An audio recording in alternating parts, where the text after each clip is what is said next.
Good morning. Good morning, my beautiful friends. This is your wake up call with Maui Paul. I am Maui Paul. We are here today to say some nice things about ourselves. And the question of the day is, who do you admire and why? And so I appreciate you guys letting me know who that is. We all have personal heroes in our lives, folks who folks who really are instrumental in helping us grow and develop. Perhaps they have different perspectives. I have lots and lots of people in my life that I admire, and yeah, I'm glad that to know some of yours as well. So, good morning to everybody. It looks like Lauren and Dan are here, Dennis and Veda, Carly and Amanda, Frank and April. It is good to see you guys here today. Yeah, when I think about the folks that I admire, they all pretty much have the same kind of attitudes. It's more about who it's really more about how people act than who they are.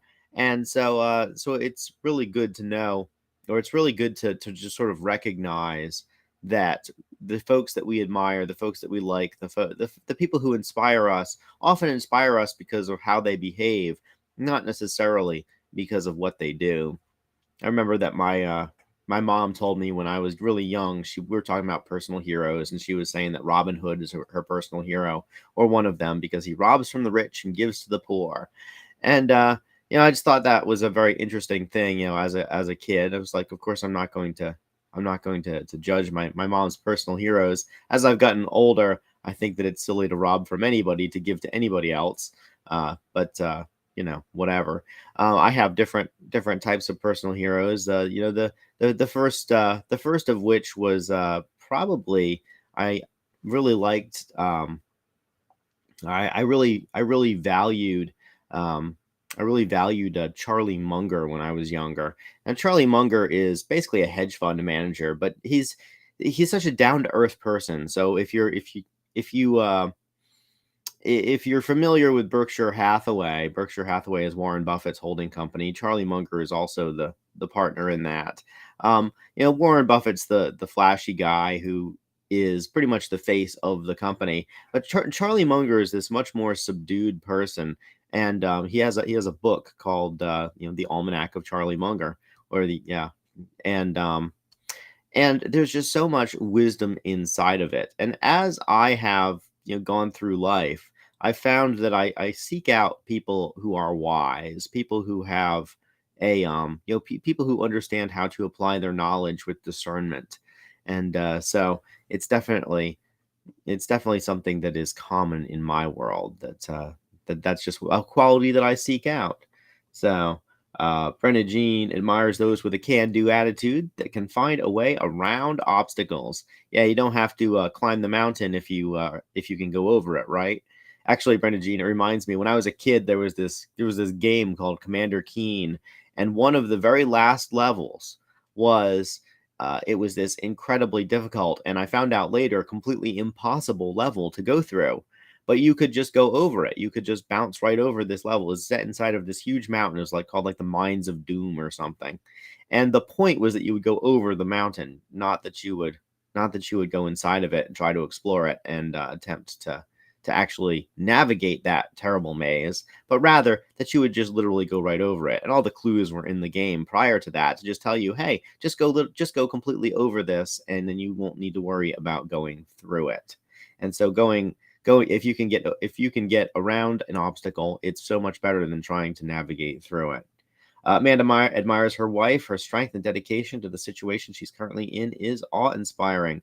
That is a fact, Amanda, and we all support and love her as she goes through as she navigates this, and as she loves the people who are all around her. Um, yeah. So let's see here.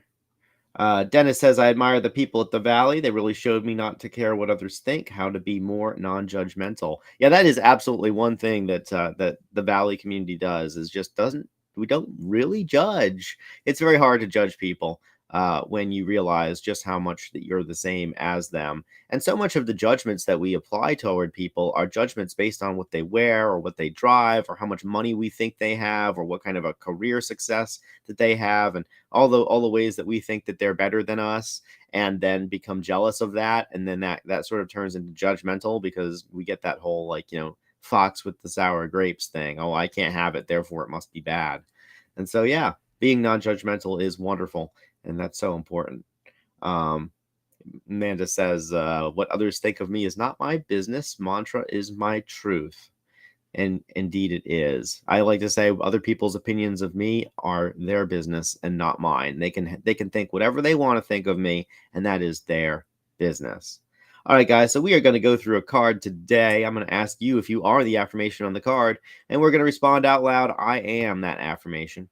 As we do this, we are making these things more real in our lives. I discovered yesterday with the I am fulfilled card that I felt very fulfilled in what I was doing, and the day before that with the I am excellent card that I really strove for excellence as I just had that in my world.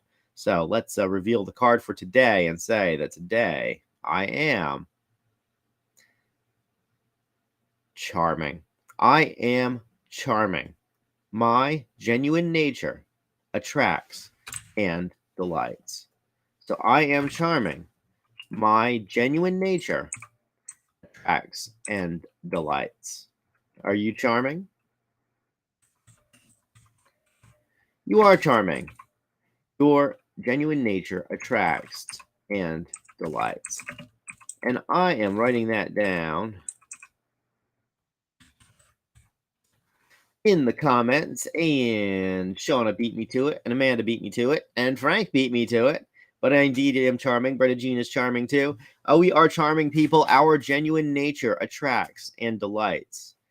Charm is a combination of just having some social skills and charisma, the ability to make positive, lasting impressions.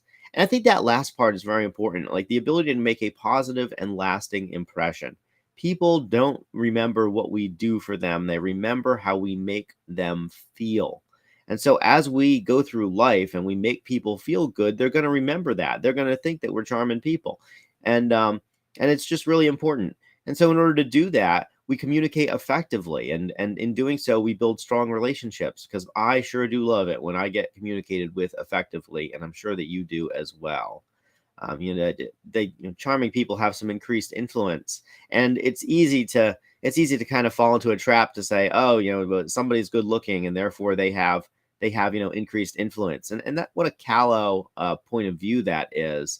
And the fact is that being able to influence and persuade others has a lot more to do with effective communication, and a lot more to do with the way that we make other people feel than it has to do with the way that we look, or the external indicators that we often associate with being charming.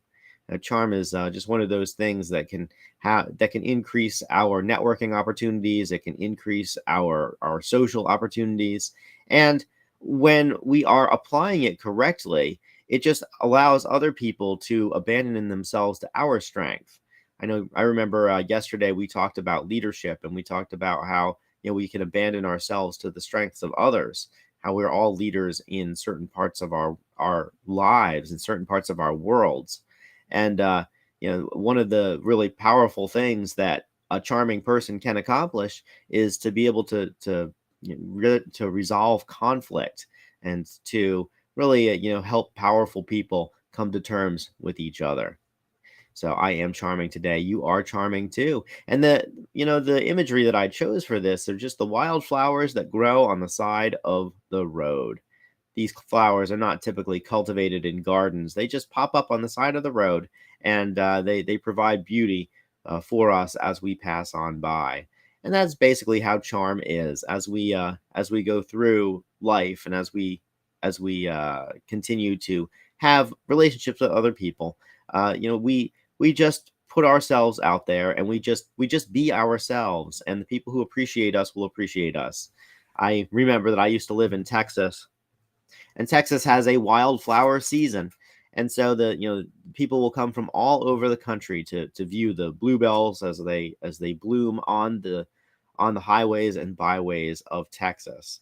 And one of the interesting things about it that I noticed was that people would come from all over the country to see these things, and yet most of the locals they just drive right by. They really didn't care. The locals were not stopping to smell the flowers because they were surrounded by the flowers. The flowers came up every year, and then they might notice them every now and then, but they didn't notice them as deeply as the folks who came from a long way to see them. And so I think that being charming is very similar to that, in that we just kind of put ourselves out there, and the people who appreciate us will stop and appreciate us, and the people who don't appreciate us will just ride right on by, and kind of get right out of our lives. And that's good. That's good for them, and that's good for us too, because we really only want to be surrounded by people who appreciate us. So I am charming today. You are charming too. Let's go charm the pants off of the folks who are around us today. And yeah, and in doing so, let's really focus on how we are making the people around us feel. And we'll do that by being excellent communicators, by being clear, by being engaging, and by helping people to have a meaningful and long-lasting connection with us. As we do that, we're going to find that we have advantages no matter what kind of challenges that we're negotiating, and wherever we find ourselves in a leadership role, that this will serve us well. So affirm it, because it's true, and I know it's true because I know y'all. We are charming people. I will return tomorrow at 9 a.m. with the very last card of the week. And then after that, going to do a quick recap of them all. I want to say thank you so much to everybody who's here, for engaging with my question of the day, for telling me who you admire and why, and for just commenting, saying this stuff out loud, sharing the broadcast. You guys are the reason that this broadcast is growing. So thank you. And you are absolutely manifesting, Frank. I know what you're manifesting, and it is beautiful. You keep on at it, brother, because you got this. All right, I'll talk to you guys tomorrow at 9 a.m. Until then, I love you and appreciate you. I believe everything I say about you, just as I believe it's true about me. I believe it's true about you too. Aloha from paradise.